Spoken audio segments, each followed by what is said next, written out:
All right, everybody. Hey, it's Mike. I am back.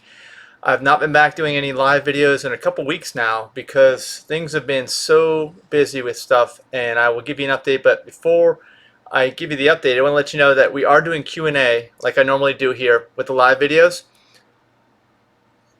And you may be watching it on many different platforms because we're streaming it to many different platforms simultaneously.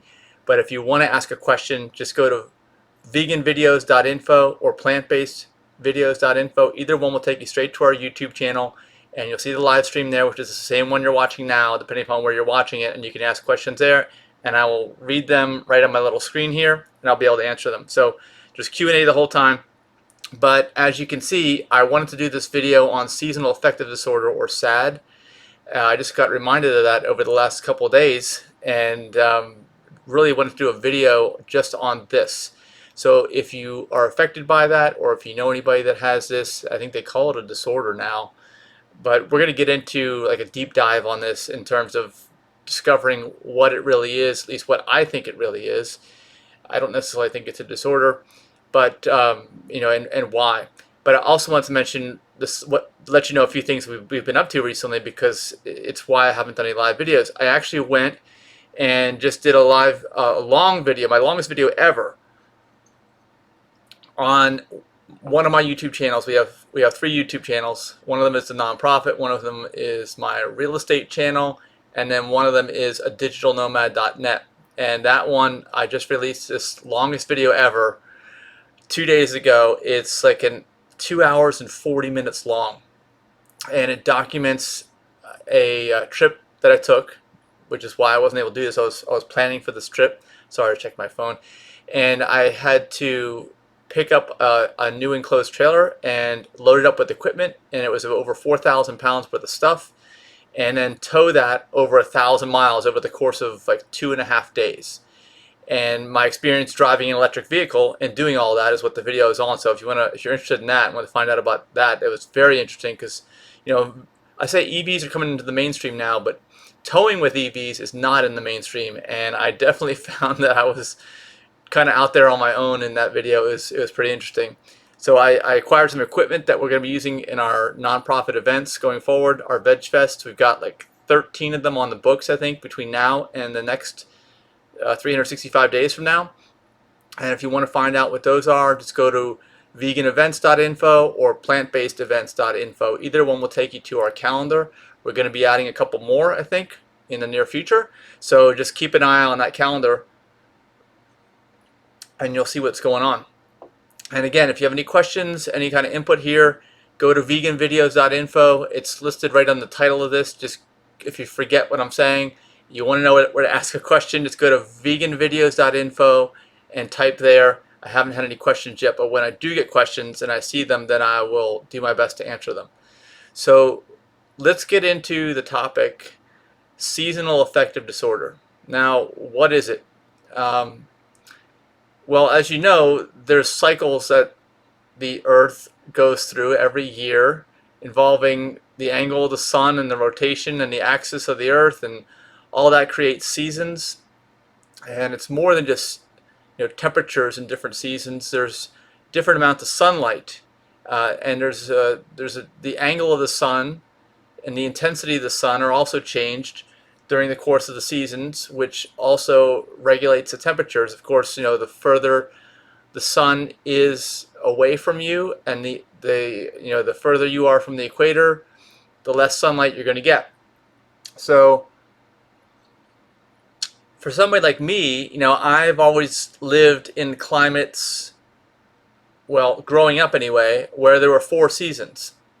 And if you've lived in climates where there's 4 seasons, comment below, because this is going to affect you more than anybody else. If you're living really close to the equator, where there aren't that many perceptible seasons, or at least there aren't the crazy extremes and sways back and forth of temperature, sunlight, and all that, this may not apply to you. But for somebody like me, I was always wondering what was going on in terms of my own just response to different things at different times of the year. And when I combine that with the fact that I've owned a landscaping business most of my life, and that is a very seasonal business, Okay, I say that that business really would peak every year in between April and June. Those are the peak times, and it would keep on going till around this time of the year. Right now it is October 14th, 2019, and this is what's kind of reminded me of what's going on with seasonal affective disorder. Now, what reminded me of that? It was the fact that usually and I've talked with my wife Denise about this, we find that we really can't sleep in anymore. We got so much going on, and we tend to go to bed at a decent hour. We exercise on a regular basis, aerobic exercise. We eat well, and I think that gets you into a good rhythm, because sleep is a lot of rhythm too, unless you have to work in the middle of the night. That's the only time you disturb that. And we found that recently we just don't need all that much sleep anymore, and we tend to not even be able to sleep in. But the last couple of nights, I are I've been sleeping in. I when I say sleep in, I mean like 7:30, 8 o'clock in the morning. I'm still asleep. That's very, very unusual for me. I don't know how much you guys sleep or when you get up, but let me know in the comments so I can see if how usual or unusual that is. But that's what's got me thinking of what's going on. Why am I all of a sudden able to sleep in now? Well, it's the only change that's happened is the seasons and seasonal affective disorder. And again, I'm not so sure that this is actually a disorder. If you look it up on Wikipedia or the DSM that classifies this, they tend to relate it to depression. All right, and I don't know about that. I think that there are some people like myself that are way more sensitive to inputs and the environment than the average person. And I suppose that if you throw yourself into a situation where you restrict yourself from sunlight, and then when you do get sunlight, it's very low intensity and low in the horizon, and the days are shorter. That's another thing that happens, right? When you get into the winter, the number of daylight hours are shorter as well, and the temperatures are colder.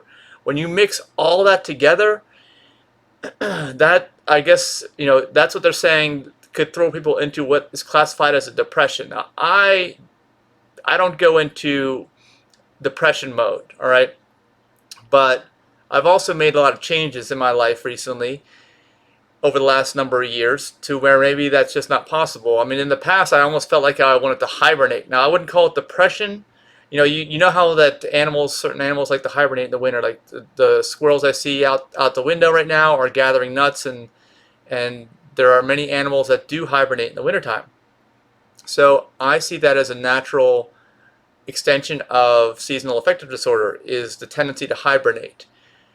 Now, I wouldn't necessarily call it a depression. At least I don't feel depressed. However, I got a lot of good things going for me, which maybe hold that off. Such as I don't take caffeine on a daily basis. I don't take alcohol on a daily basis. I eat a good and proper, when I say good and proper, mostly organic, mostly whole foods, plant diet. And I do get regular aerobic exercise, vigorous aerobic exercise. So if you don't get these things, maybe this can throw you into a depression.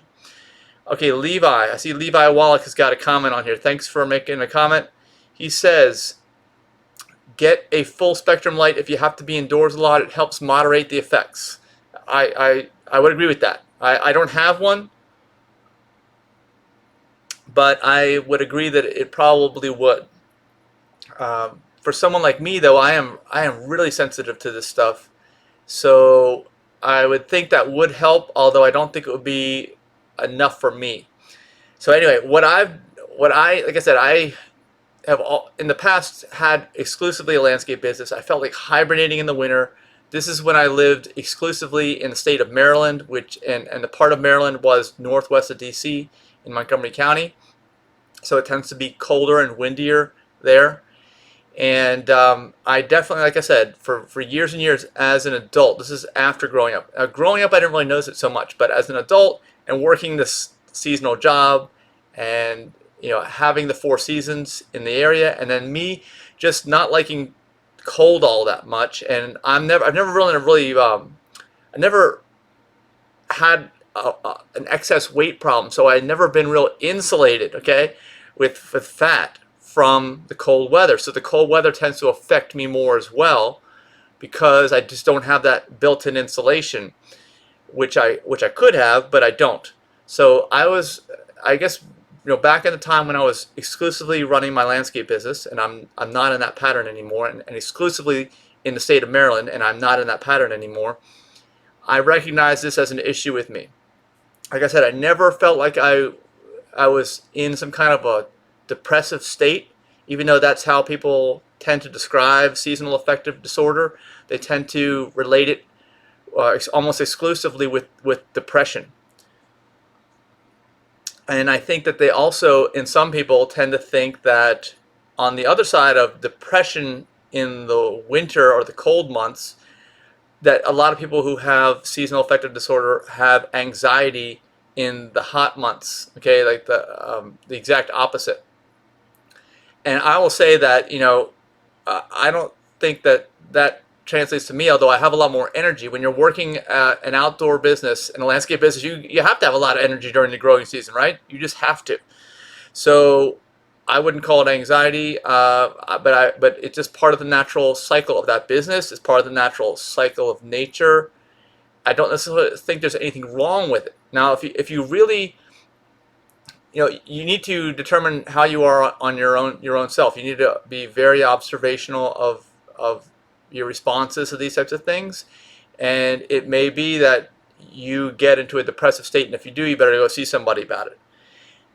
But if you also tend to get in a depressive state in the winter, maybe it is this seasonal affective disorder. And even though you do get into a depressive state in the winter or the cold months, there are so many things you can do. Okay, and that's what I want to talk about. Like, what have I done? Like, what have I done since I lived in the state of Maryland and worked a landscape business, which was outdoors, lots of work in the growing season, and then hardly any work in the cold months. I mean, and occasionally there'd be a lot of work if we were doing snow removal. But there were many years when I didn't even do snow removal in the early years. But in the later years, I tended to get into that. But even that is really cold outside. Okay, so what have I done? Well, if you look at our events calendar, all right, you'll see, go to VeganVideos.info, that we have all these outdoor festivals. They're all outdoors, all right?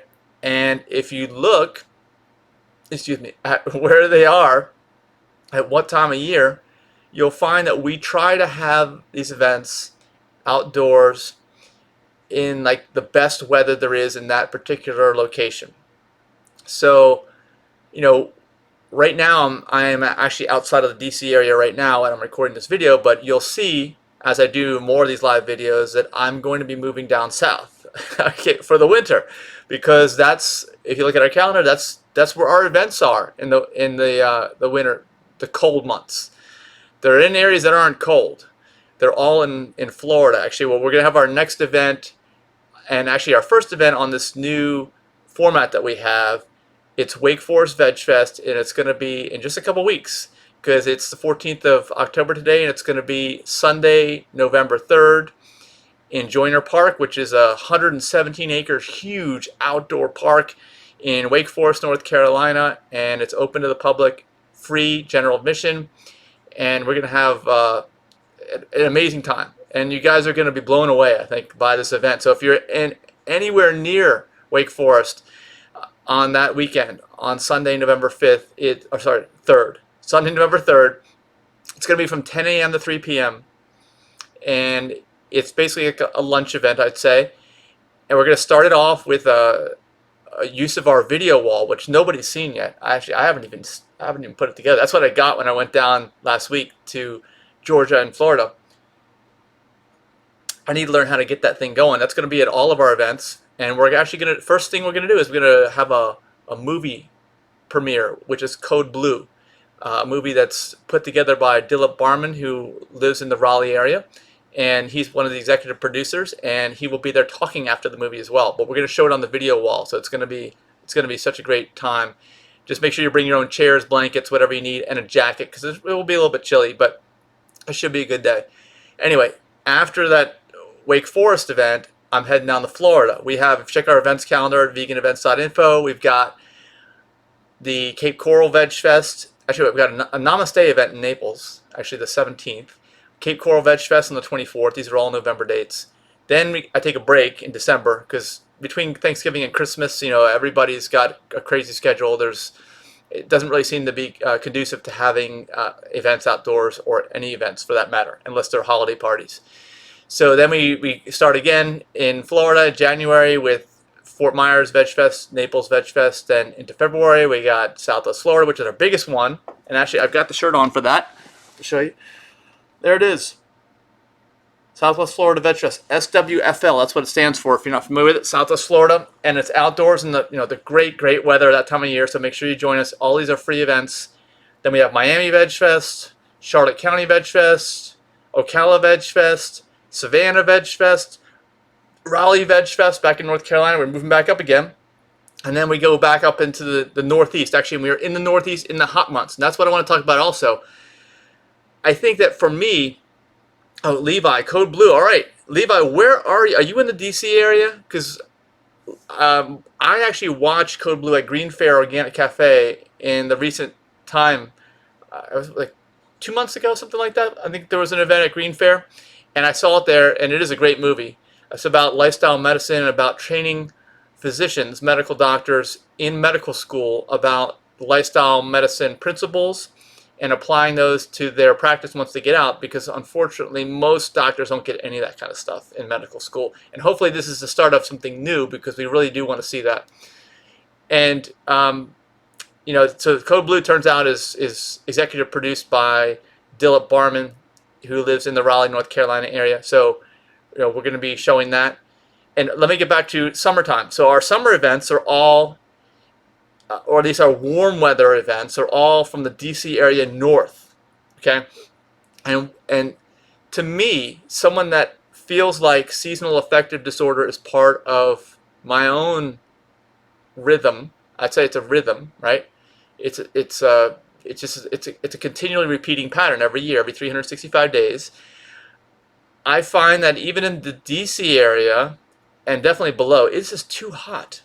Okay, too hot in the warm months. And it's not just the heat. I don't care if I was in Southern California. Actually, I have to look on a map to see exactly where that is in terms of latitude. But if you're at a certain latitude or below, in the warm months, it's just the sun's too intense. It's too bright. There's too much going on. And in order to balance that out, to balance out your own environment, you need to moving back up north. So we're doing our events outdoors in the warm months, further north, even into New England. And we're going to announce another event in New England actually pretty soon. Levi, you're in Reston, Salter, Green Fair. Okay. Did we meet there? Maybe we did. Who knows? I don't even know. But we should, if we haven't met in person, let's introduce ourselves at some point in the near future. Okay, so to me, someone that has this seasonal affective disorder and is sensitive to it, I have to be concerned about myself in the cold months just as much as the warm months. And let me also mention, I am so sensitive to seasonal affective disorder that even if I stay in the north and do this light therapy that Levi's talking about, and say never go outside, but I have perfect light therapy, if the building that I'm in is not perfectly insulated, I'm going to feel the coldness of the weather outside, and that affects me as well. Now, I have noticed that if I'm in a super insulated building that is nearly airtight, okay, and super high efficiency, if the building science is all done exactly correct, and I have lived in some of these buildings, okay, I've had to fix my own houses because I could feel every draft. It's not just an energy efficiency thing. It's like it throws you out of balance. Those kinds of things. If you have the seasonal affective disorder, all these things are potentially going to affect you in a negative way. All right. So the light therapy, like Levi's talking about, is one remedy that people talk about. I think pharmaceuticals is another one. And I don't necessarily know about that. Now, if you're in a depressive state, like they say you can get, and you're contemplating suicide or something, by all means, get on some drugs. But that's not a permanent fix in my mind. So nothing to do discussion. And what'd you do? Let's see. Oh yeah, you're the one with the same. Oh, that's right, the same license plate. Okay, okay, yes, now I know. Okay, what happened to my ex when I had to exit the highway a few weeks ago? Donovan. So Levi, you're the one with the WFPB. Okay, that makes sense. Let me. How do I do this? Oh, sorry, I'm trying to. There we go. Show. Okay, there we go. Fairfax VegFest. Okay, yep. Donovan. Okay, Donovan Small. I am responding to your question now. Nothing to do with the discussion at hand, but what did happen to your ex when you had to exit the highway a few weeks ago? Okay, you may have seen. Okay, I drive a Tesla Model X. It's the most expensive, at least that you can buy right now. Tesla. It's the SUV. I drive off-road. Actually, some of the properties I have in Florida, one of them is only accessible by driving off-road. So that's why I have the Model X, and it has a lot of cargo capacity. But I did have a problem with my rear tire wear, and if anybody's interested, go to digitalnomad.net. You can search up the recent videos.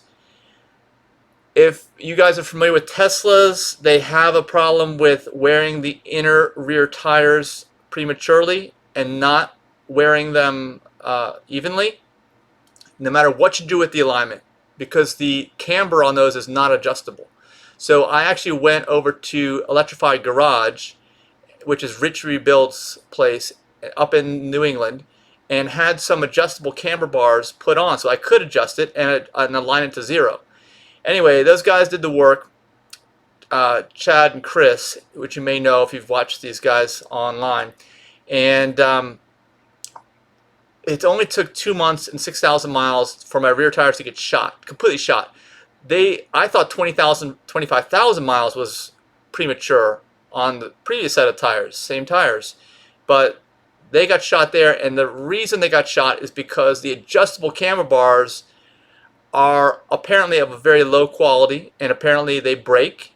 And when they break, they default to, you know, being real sloppy. Instead of being strong and holding that alignment, they get loose, and the tire just starts to basically be in a worse position camber-wise than it was. And it's dangerous, too. As I found out, I couldn't control the car on the highway. I had to get it towed on a flatbed until we could figure out what was wrong. We did figure it out. It needed to be reset back to factory specs. And I'm actually in a little bit of a dispute with Electrified Garage right now, so hopefully we can work that out. But they are not wanting to work it out. They claim there's nothing wrong with their products, but I have all the evidence that says otherwise, and I've got videos where you can see what it looks like too if you want to see it. It was a pretty scary situation. I mean, people could have been killed. You know, I could not control my car on the highway. That was my attempt to get the rear tires to wear right before I started towing with the trailer. And I did tow with a trailer before that, but it was a very light, you know, a couple 100-pound open trailer. Nothing, no big deal. Not like the 4,000 plus pounds I'm towing with now. And I'm back to factory specs, and I just hope that it, you know, I just got to watch those rear tires. I'm probably going to go through rear tires more than ever. Anyway, that was a total tangent we went off on there. All right, let's see. I'm learning how to use this system again. Okay, Mercedes has the same problem, Donovan. Okay, the rear camber, yeah, and also BMW. I think a lot of those are not adjustable. And you can tell because usually, you know, rear tires, you want, or any tire, you want it straight. Let's see if I can move my hand. Straight up and down, right? Now, if the camber is off on the rear, what happens is they point out like this. If you're looking at them straight from the rear, so they're going to wear on the inside if they're like that. You want them straight up and down, and of course on Tesla you can't do it. It's great for aggressive driving. I'm just not an aggressive driver. I do all the highway stuff. So for me, especially towing, I really need that alignment straight up and down as possible. And I'm back to factory specs, and I'm going to keep it that way. That was a bad experience, that's for sure. Okay, so check out digitalnomad.net if you want to learn about those and electric vehicles. And of course, my vehicle, my Tesla, is all vegan, including the steering wheel. I had to get a special one when I ordered it at the end of 2016. And I think most all interiors on Teslas are now vegan, which is awesome, but they weren't when I ordered it. So if you're buying a used Tesla, it's probably not vegan. You probably at least have a leather wrapped steering wheel. And even Model 3 was like that until like a month ago. So, all right, let's see. Donovan, yeah, not good, correct. Okay, thanks. Okay, here's another question. Let me find out what this question is. Somebody type one in. Are you guys talking about negative camber? No one. Yes. My experience with negative camber on the backs of the Tesla, the rear tires on the Teslas, they're all set up for aggressive performance handling, but if you're driving on the highway, they're just not going to wear evenly on your back tires, and you can't rotate them. That's the other thing. If you have a Model X, S and 3 you can rotate if you haven't changed your rims so they're staggered like they are on the X. They come from the factory staggered, so you can't rotate them. Just got to watch them real carefully. Oh, before we finish that, let me just say that my solution for that is you simply inflate the tires at cold PSI to the maximum inflation rated on the sidewall, so that you're riding more in the middle of the tire and less on the edges.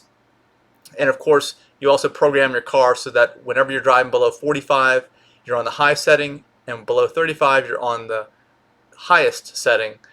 And that way, you're adjusting camber because, and this has nothing to do with seasonal affective disorder, but you're adjusting camber because whenever you raise that air suspension to a higher setting, the tire goes from being cambered and wearing on the inside to going like this, and then eventually you'll have a positive camber, like that.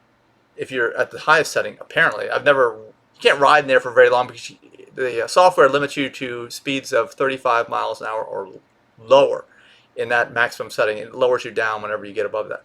So, okay, let's finish talking about seasonal affective disorder. And actually, after this, if I have time, I'm going to go live on digitalnomad.net, just on that one channel. And I'm going to do a live video there, just talking about these kinds of things and my experience with towing and all that. So tune into that YouTube channel next. But for now, if you have any questions, go to VeganVideos.info and just type me a question there. So let's see. Oh, another question. Let me see. Yeah, okay, we're good. All right. So back to seasonal affective disorder. Anybody else out there have seasonal affective disorder? Let me know. And I'm curious as to what you've been doing to combat the effects of it. And like I said, I don't think it's called a disorder, but just as we know with a lot of things, certain people are more sensitive to certain negative things or things that knock you out of balance in your own body. And this is just another one of these things. We talk all the time in the nonprofit about diet and how important that is. And the wrong diet does knock you out of balance. It just messes you up. Okay, now some people are more sensitive to that. Others can live to 110 and not do anything about their diet, but I would never want to bet on that last option. Okay, now for me, I know I'm more sensitive than the average person. So with seasonal affective disorder, it's just another one of those things. Like diet, like exercise, the seasons are something that is outside of you that's affecting you, and you can do certain things. But for me, the solution is, and probably will be in the into the future, to kind of migrate. Okay, fortunately, technology allows most people to live a more nomadic lifestyle, like I'm doing, and I think more and more people will be able to do this in the future. So don't feel like you're a prisoner to your location. You have options. Okay, the long tail with the internet is something that is really being still explored. There are so many more things in the long tail, if you're familiar with that concept, that you're going to be able to do, that you've had a vision of, that you could never have done in the past, that you can do now, and you can do from just about anywhere thanks to technology. So if seasonal affective disorder gets you, that's what you want to do. I'd say that no matter where you're living on planet Earth, you want to be more in the north, closer to the poles during the warm months, and you want to be closer to the equator during the colder months. Okay, I'd say that is the real solution. And now you should do everything else too. Don't think that, oh, that's all I got to do is move around and I don't have to worry about my diet, I don't have to worry about exercise, I don't have to be the right weight. Yet you do. I mean, you have to do all those things because all these things kind of go into how your body's going to respond to the different seasons. And for me, like what I've noticed over the last few days, I said this is what's in the beginning of this video. I said this is what spurred on me talking about this right now. I've noticed I've slept in like the last 3 days, and it's been cold. Okay, it's been down to like 40, 45 degrees in the morning. Usually it's cold right as the sunrise happens. That's pretty cold. The days are shorter. They keep getting shorter every single day, and the angle of the sun is lower. We just got to a tipping point, I'd say, in the last week where seasonal affective disorder all of a sudden is hitting me. Okay, and it's not to say that, you know, the light therapy that Levi talked about is a good idea, but I don't really want to put light on my skin all the time. I mean, any time you get light therapy, especially like ultraviolet light, you're going to age your skin. You're going to get sunburn. You're going to get other problems. You know, just to me, I think the best kind of light anyone can get is just ambient light, just whatever's, it's not directly getting on you. And it's really hard to reproduce that, I think, when you're very far away from the equator. And, you know, personally, I think that the natural state of things is the best way to go, and that it's going to involve moving around. Okay, because like I said, if seasonal affective disorder is affecting you in the cold months, it's most likely affecting you in the hot months too, and you're going to have to do something about that. I know that I don't think anyone's ever really talked seriously about this approach before, but I'm talking about it seriously because this is the approach that I use, and I think that more people will be able to use it in the future. All right, we've got another comment. Let me see what this is. Okay. You may hear a ticking sound at 25 miles an hour. This is from no one. That comes from the shaft. I guess it's a CV joint. Got mine replaced for Model X. Okay, no one. Do you have, is this, you're talking about the front CV joints on the Model X? Because I've had mine replaced twice already. Okay, you had to replace it 26,000 miles. I think I had mine replaced at, I don't know, like 30 or 40,000, and again, a little over 100,000. Tesla went ahead and did it because Tesla knows that that's an issue. Oh, and by the way, this is another subject for a video I'm going to do. I want to start talking about, if I have time, I'm going to do this live video on digitalnomad.net where we're discussing what's happened with the Raven cars, because I think the Raven cars have the less torquey Model 3, less expensive motor up front now, and they're not getting the same 0 to 60 times. They're slower because it's less punchy, and I think they've done that as a precautionary measure to try to avoid replacing even more CV joints that are getting eaten up by torque. But that's a whole other thing. And I've got all kinds of videos like that on my channel, so if you're concerned about that, this is just not Model X, it's Model S too. And who knows, it may be Model 3 as we go on, but as they're replacing the front motors with less torquey motors, less punchy and less torquey motors, I think there may be less issues with that. I don't know. Let's see, from, okay, Donovan Small, from Jamaica. You're from Jamaica and you're living in Sweden and it feels better on the body. Okay, well, how long have you been living in Sweden, Donovan? I'm curious, because winters in Sweden are not going to cut it for me. I can tell you that already. Now, summers in Sweden, I'm sure would be great. And then you go back to Jamaica for the winter, right? But I wouldn't be able to handle that. I've been to Sweden in the winter. It's one thing when it's new. It's one thing when anything's new, right? And you're living in the moment. It's another thing when you're there all the time and reality sets in. I wouldn't be able to handle that. I know that. But yeah, the summers, I guess Swedish summers are going to kind of be like New England summers here in the United States on the East Coast. I say that's optimal as far as I'm concerned, if you've got seasonal affective disorder anyway. Okay, let's see. I got another question. Okay, no one just said yes. Okay, yeah, so, okay, yeah, if you've got a Tesla and, yeah, there's all kinds of issues, I guess. There's not that, I mean, just put it this way, as far as Teslas go, as far as cars go, there's not that many issues altogether, but they're not perfect, and everybody just kind of focuses on that. Even I do. Anything I can find wrong with it, I'll mention it in the YouTube channel. Okay, so for seasonal affective disorder, that is my plan going forward. What do you guys think of that? Is it something that you want to do, migration, like a nomadic lifestyle?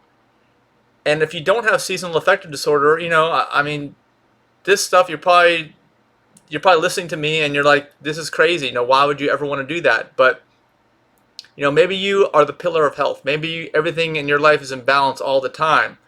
But if you're somebody that is sensitive to these things, and like I said, if you're sensitive to seasonal affective disorder, I guarantee you're sensitive to a lot of other things, including diet, exercise, and other lifestyle factors. And I would consider seasonal affective disorder something that is easily mitigated using lifestyle.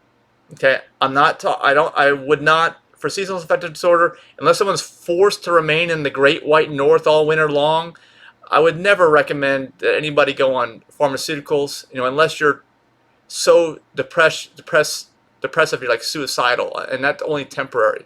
But I don't think pharmaceuticals are any type of a fix for seasonal affective disorder. And like I said, the light might work if it doesn't start shining on you so bright that you're messing your eyes up with ultraviolet rays that you're producing from this light, because you gotta have something more like the sun, right? It's gotta have ultraviolet rays to mimic the sun. That's what you're trying to do.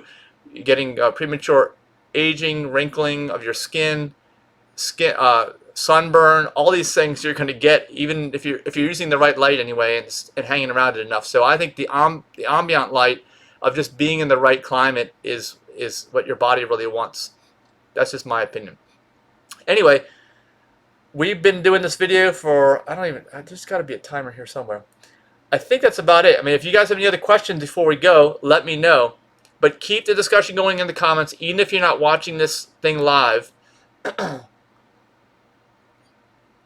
If you're not watching it live, let me know in the comments what you guys think. And if you have seasonal affective disorder, if so, where do you live? What do you use to mitigate the effects of that disorder? And how successful have you been? And have you tried them all? That's what I want to know too. Anybody who says they've got it, I mean, was it Donovan, right? You, was it Donovan? No, well, Levi, yeah, you talk about full spectrum light. Okay, Levi, for what you've done, is that the only thing you've done? Because like I said, exercise and diet, I think, are also very important in addition to what you can do in terms of light. So that's it for this video anyway. And if you can, if you're in North Carolina or anywhere near the Raleigh area, don't forget about Wake Forest VegFest. It's Sunday, November 3rd, 10 a.m. to 3 p.m. Free general admission, and our website is wakeforestvegfest.org. Go to plantbasedevents.info if you want to find our whole calendar of all of our events. We have so many events.